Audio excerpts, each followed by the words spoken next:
Having a camera can get people into some pretty unique situations, but did you know that SCC can take you even further? With a few well-planned checkout items and a dream, SCC can take you to the moon. First things first, when you want to use the green screen, you must set it up in an open area with room for lights and for the subject to be about 10 feet in front of the green screen. Once the screen is set up, shut off the room lights and use some lights to evenly light the screen. I recommend checking out an LED kit from SCC. Set up an HMC camera. You can use the waveform monitor function on the HMC 150 by pressing the WFM button. Try to get a consistent, even line. Light your subject completely separate from your green screen. Use reference photos to get your lighting as close to the background as possible.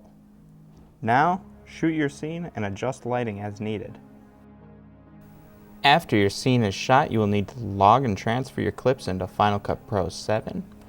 I've already done that here, so what you're going to want to do is choose and drag the desired green screen clip down onto your timeline, and then under the Effects tab, in the Keying bin, choose Primat RT.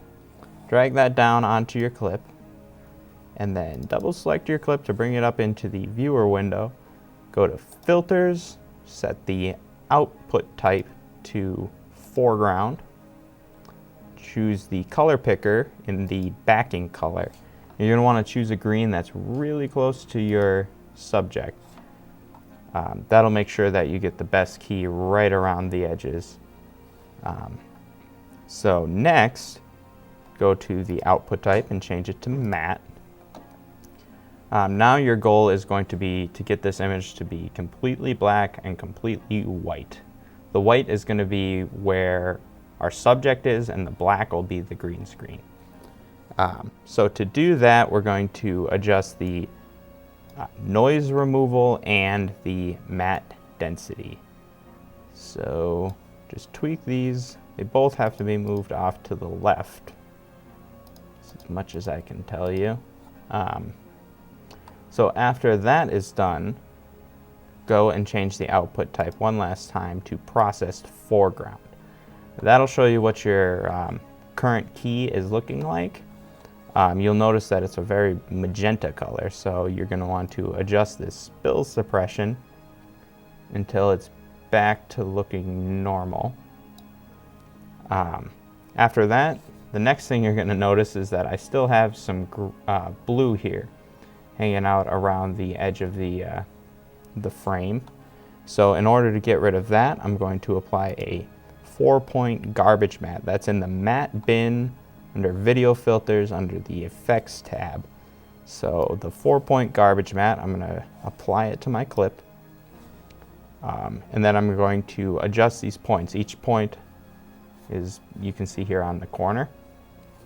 I'm going to choose that plus there and move each point so they will cut off the blue. It's only going to show what's in between all of these points. So now I've removed all of the blue. Now anything that's black currently is just transparent. So anything on layers 1 and 2, I currently have this on layer 3, so anything on layers 1 and 2 will be visible. So my idea was to have Mike example here be on the moon surface. So what I'm going to do is I have this moon surface that I made or got off the internet and took out the horizon in Photoshop. So I'm going to open it in the viewer. I'm going to apply a color key to it because I need to get rid of that white on the horizon. And I'm going to select that white on the horizon. I'm going to get rid of the edge feather, and I'm going to bump up the edge thin just a little bit to make sure that I get rid of all of the white around the edges. So now I've got my horizon. I'm going to want to make it a little bit bigger so it completely fills my frame. And we can see here that it's now behind our guy.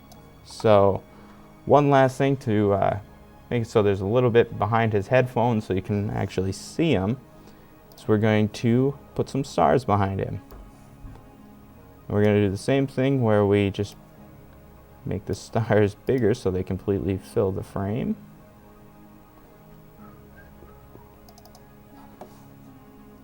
So I'll make them a bit bigger. And now any adjustments that I make to the stars or I make to the surface of the moon or my guy, I can apply those independently here to make them all match the most, because right now he looks a little bit warm, the moon looks a little cool, and the stars look weird.